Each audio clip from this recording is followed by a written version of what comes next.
According to ancient prophecy, the utopian Sun Kingdom would only fall under a blood moon.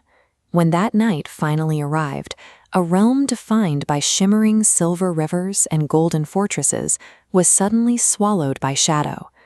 King Virendra, the realm's protector, faced a terrifying threat, a monstrous dark dragon sent by an invading wizard.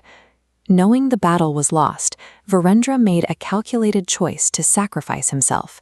He stood between the beast and his son, Prince Aryan, buying the boy time to escape. As the king fell, Aryan was pushed through a secret portal, leaving his kingdom to Zarak. The prince was now a lonely exile in the wilderness. But Aryan had a fatal blind spot. He was the sole heir to a powerful dynasty, yet he had absolutely no idea how to access his own latent magic. He carried the title of a prince, but possessed none of the tools to actually rule. A royal bloodline means nothing if the heir doesn't believe in their own strength.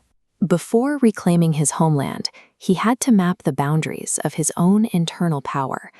That internal mapping began deep in the magical forest, where an ancient guardian named Maya Devi handed Aryan a physical remnant of his past, his father's sword. When Aryan gripped the hilt, he felt a surge of pure rage.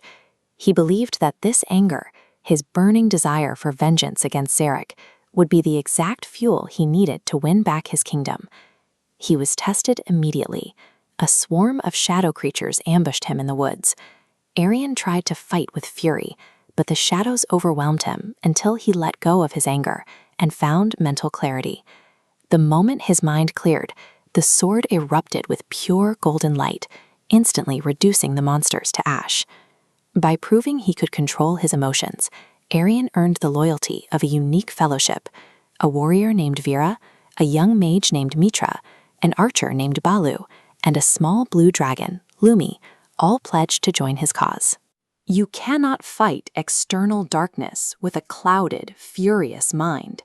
Taking back a kingdom requires strict emotional discipline. The fellowship's journey led them to the Cave of Time, standing before a massive stone door guarding the mythical magic crown. The inscription on the rock was clear: only a true king could pass. This schematic illustrates the door's strict magical logic. Approach seeking authority or personal glory, and the mechanism locks down. It yields only to a person whose sole motivation is protecting others. To prove this intent, the cave subjected Aryan to a brutal psychological trial. He had to face a demonic illusion of his own father and strike it down, proving that his duty to the realm, the glowing path before him, mattered more than his personal grief. Aryan reached for the crown, realizing that leadership was a heavy burden of service to be accepted, demanding total commitment to his people over his own desires. Before the final assault on the Dark Wizard's fortress, this ancient parchment revealed a crucial piece of lore. Zarak was actually Aryan's uncle. The cosmic battle between light and darkness was a deeply personal conflict of bloodlines. Zarak defended his castle with a highly specific architectural defense, illusion magic embedded into the walls themselves. As Aryan's team breached the fortress, they were immediately forced to confront their deepest personal insecurities.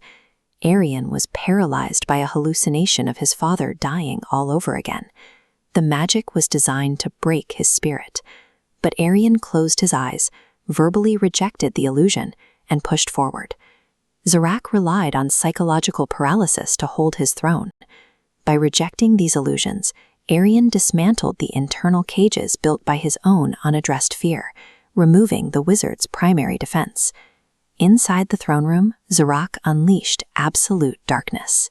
When Aryan swung his inherited sword to strike the wizard down, the blade hit a wall of black smoke and shattered into pieces. Disarmed and cornered, Aryan heard the voice of his father, who was actually still alive, held captive in the room. The king shouted to his son to stop looking at the broken metal and look into his own heart. Aryan realized his reliance on physical tools was holding him back. Concentrating on his love for his father, the trust of his friends, and the hope of his people, Arion manifested the true sun sword. It was a blade made entirely of raw, glowing energy. With a single strike, Arion dissolved Sarek's darkness. He didn't win through superior violence. He overpowered the wizard with the sheer light of his absolute convictions.